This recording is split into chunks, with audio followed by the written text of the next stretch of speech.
आप सभी को मेरा नमस्कार। प्रिय साथियों, मेरा नाम है विवेक अग्रवाल और ये सेशन छोटा सा आप सभी के लिए बहुत ज़्यादा ज़रूरी है। अगले 5-10 मिनट में हम जो भी डिस्कस करने जा रहे हैं, आपका ज़्यादा समय ना लेते हुए वो सारी बातें आपके पेपर में काम में आने वाली हैं, क्योंकि एमपी टेट वर्ग 2 की परीक्षाएं चल रही हैं और मैं गणित स्पेसिफिक, मैथ स्पेसिफिक कुछ ज़रूरी बिंदुओं पर आपसे बात करने आया हूं। सबसे पहले तो आप सभी को ऑल द वेरी बेस्ट। आप सबने बहुत अच्छे से प्रिपरेशन की है और एक दिन का समय और बचा है और आपकी 26 तारीख से आपकी मैथ्स की परीक्षा शुरू होने जा रही है साथियों, और आपका अलग अलग शिफ्टों में पेपर होगा और सेंटर्स भी आपके सब आ चुके हैं, सारी इन्फॉर्मेशन आ चुकी है। बहुत ज़रूरी बातें हैं, आपका समय ज़्यादा नहीं बचा है, तो एक प्रेशर दिमाग में है कहीं ना कहीं कि हमने जो पढ़ा है वो आएगा कि नहीं। तो कुछ इंपॉर्टेंट बातें मुझे आपसे बस डिस्कस करनी है, जो लास्ट मोमेंट की बहुत ही ज़रूरी बातें हैं, जो आपके नंबर कम ज़्यादा करवाने में बहुत बड़ा योगदान प्ले कर सकती हैं।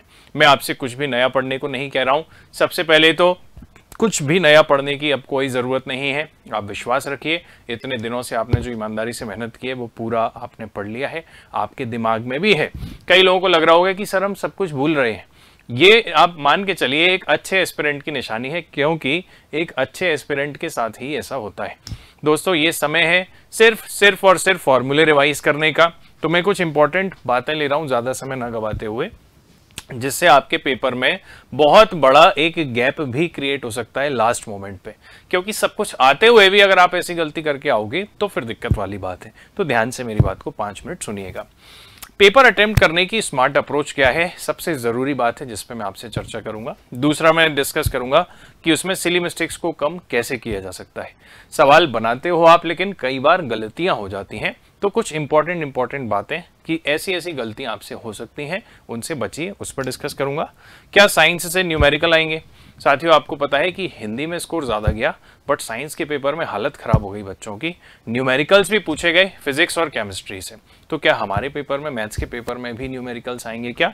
सेफ अटेम्प्ट कितना होना चाहिए बच्चों के दिमाग में, ये क्वेश्चन रहता है। और लास्ट में मैं आपसे ज़रूर बात करूंगा कि रिविजन क्या करें और कितना करें। और सबसे 2 इंपॉर्टेंट बातें हैं कि अभी ज़रूरत है आपको अपने दिमाग को रेस्ट देने की। तो मैं यहीं से बात शुरू करूंगा कि सबसे पहले तो बी पॉजिटिव, एक मुस्कुराहट, एक सकारात्मक ऊर्जा अपने चेहरे पर बना के रखें, अपने दिमाग में बना के रखें। आपकी इतने दिन की ईमानदारी की मेहनत, ईमानदारी से किया गया प्रयास आपकी बहुत ज़्यादा हेल्प करने जा रहा है दोस्तों। दूसरी बात, आपको अभी रेस्ट करना है, अपने माइंड को रेस्ट देना है।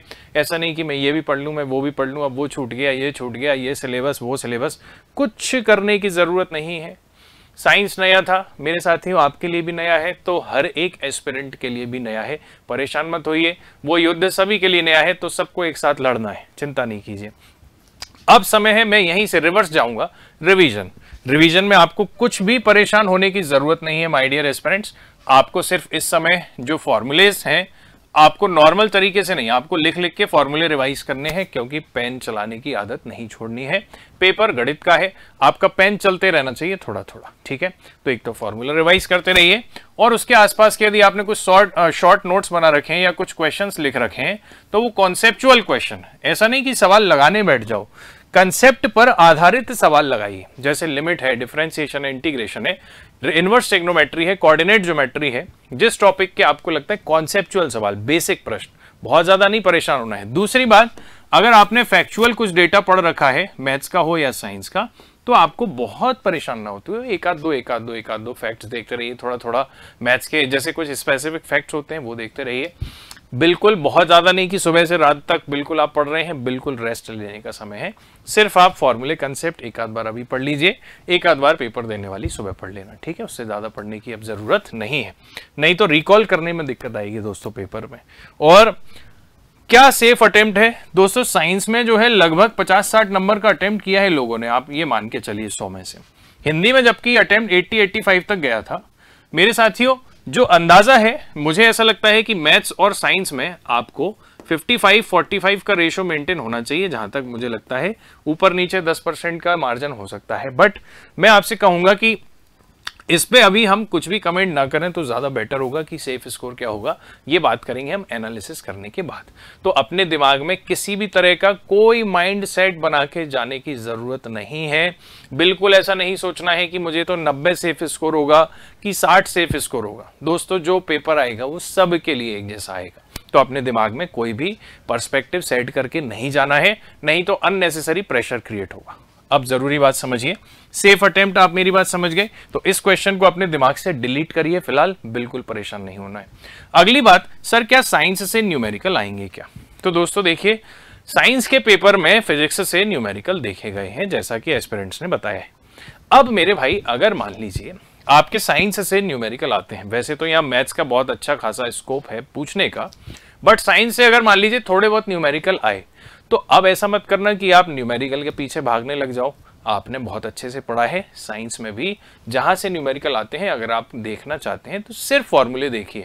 और साइंस में जो लोगों से गलती होती है वो यूनिट्स की गलती होती है, आपको यूनिट्स की कोई भी मिस्टेक नहीं करनी है, इतना ध्यान देना है, ठीक है। तो आपको बहुत ऐसा नहीं कि आप फॉर्मूलाज देखने लग जाएं, सॉरी क्वेश्चंस देखने लग जाएं, तो क्वेश्चन वगैरह आपको कुछ नहीं देखना है, नया एक भी शब्द नहीं पढ़ना है साथियों। अब हमको सिर्फ हमारे फॉर्मूला बुक रिवाइज करनी है, लिख लिख के देखना है फॉर्मूले, इसको बिल्कुल स्मूथ तरीके से आपका हाथ चलना चाहिए, ये बात आपको पता होना चाहिए। सिली मिस्टेक से कैसे बचें और पेपर अटेम्प्ट की स्मार्ट अप्रोच क्या है? दोस्तों सबसे जरूरी बात पर मैं अब आ गया हूं कि सर पेपर को अटेम्प्ट कैसे किया जाता है, क्योंकि हमने देखा है कि अच्छे अच्छे पढ़ने वालों का सिलेक्शन नहीं होता है और एवरेज विद्यार्थियों का हो जाता है। साथियों आपको पेपर को, पहली बात तो ये समझो कि पेपर में आपके पास सफिशिएंट टाइम रहेगा, क्योंकि जो साइंस वाला पोर्शन होगा उसके क्वेश्चन आप बहुत फास्ट बना सकते हो।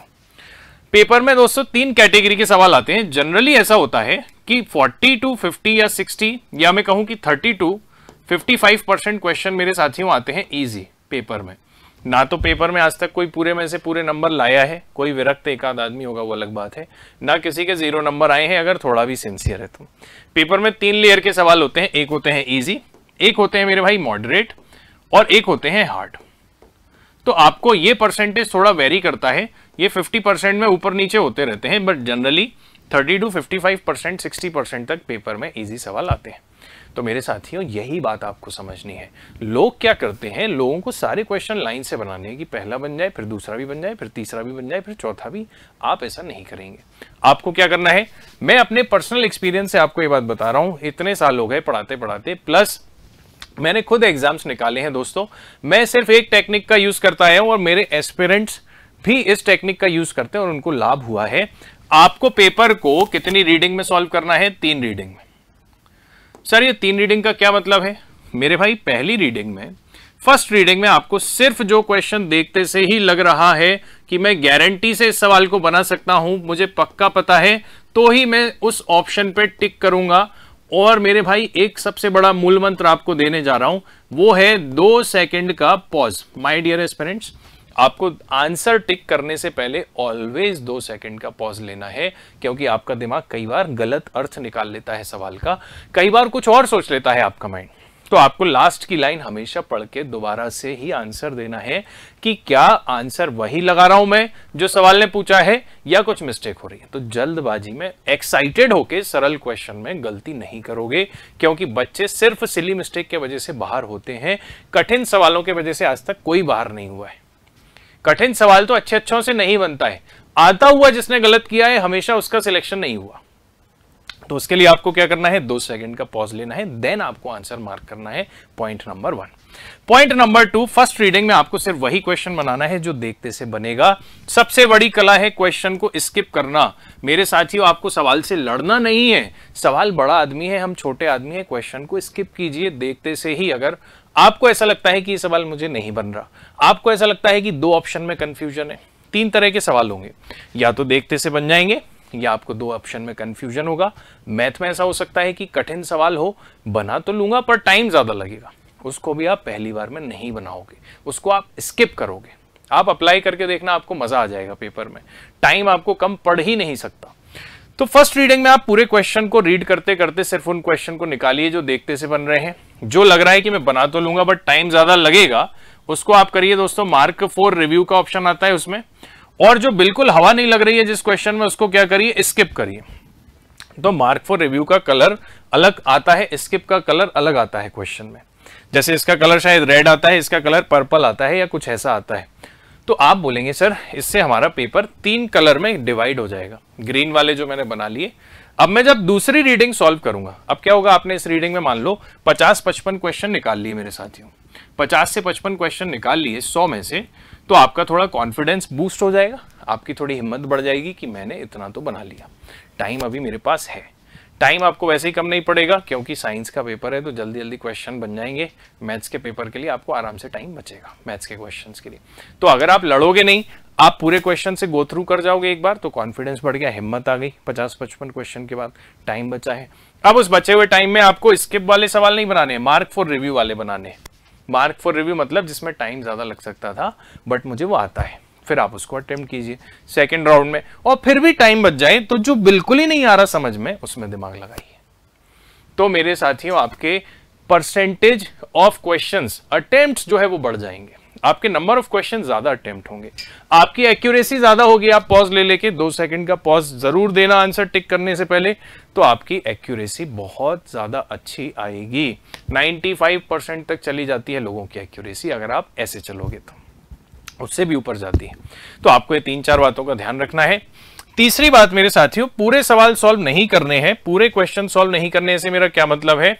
लोगों के साथ एक दिक्कत है, लोग क्या गलती करते हैं, हर क्वेश्चन का पूरा आंसर निकालते हैं। आपको कुछ बातों का ध्यान रखना है डियर एस्पिरेंट्स, आपने जहां से भी पढ़ा हो तो आपको ध्यान रखना है कि एक तो डिजिटल सम का यूज करना है, आपको एक मेरे भाई यूनिट डिजिट का यूज करना है, इकाई के अंक का। अगर चारों ऑप्शन का यूनिट डिजिट मेरे दोस्तों अलग है तो आप यूनिट डिजिट से आंसर निकाल के छोड़ दो, पूरा सॉल्व मत करो उसको। तीसरी बात, आप विभाज्यता के नियमों का यूज कीजिए। अगर कुछ क्वेश्चन में ऐसा नंबर है जो प्राइम नंबर से डिवाइड हो रहा है तो आप विभाज्यता के नियम के आधार पे ऑप्शन एलिमिनेट कीजिए। बेसिकली ये एग्जाम आपकी पूरी मेथड नहीं मांग रहा है, ये एग्जाम हमारा चाह रहा है कि हमारे एस्पिरेंट्स ऑप्शंस के साथ कितना बढ़िया खेल सकते हैं। तो ऑप्शंस का यूज कीजिए क्योंकि ये ऑब्जेक्टिव एग्जाम है, और जो ऑप्शंस के साथ बढ़िया तरीके से यूज करके आएगा, उनको बढ़िया तरीके से घुमा के आएगा, वो आदमी, वो एस्पिरेंट, वो व्यक्ति बहुत अच्छा स्कोर करेगा कम टाइम में। तो ये सारे की पॉइंट्स हैं। Last but not the least दोस्तों, रेस्ट करने का समय है, फॉर्मूले लिख लिख के रिवाइज करने का समय है, और इन टिप्स को याद रखोगे तो आप देखना आपकी इफेक्टिवनेस, आपके रिजल्ट में, आपके कॉन्फिडेंस में, आपको पेपर में अलग ही अंतर देखने को मिलेगा। मेरी बात ध्यान रखना है, किसी भी सवाल से नहीं लड़ना है, आपको सवाल को स्किप करना है, चाहे वो कैसा भी लॉलीपॉप दे आपको सवाल। अगर वो क्वेश्चन आपसे नहीं बन रहा तो बहुत टाइम नहीं देना है, वहीं के वहीं उसको छोड़ के आगे बढ़िए। इस बात को ध्यान में रखिएगा। तो मेरी बहुत बहुत बहुत शुभकामनाएं आपको, ऑल द वेरी बेस्ट दोस्तों। मुझे जरूर कमेंट करके बताइएगा जब आपका पेपर हो जाए तो आपका अटेम्प्ट कितना रहा, मुझे इंतजार रहेगा। हमारी पूरी टीम की आपको बहुत बहुत शुभकामनाएं हैं, और जल्दी हम आपके लिए वर्ग 3 की भी क्लासेस लेकर आएंगे। वर्ग 3 की क्लासेस लेकर आएंगे जिसमें हम गणित की बेहतरीन चर्चा करेंगे शानदार तरीके से। इसी आशा और विश्वास के साथ पेपर के बाद आपसे मिलूंगा। Thank you very much. आप सभी का दिन शुभ रहे। नमस्कार।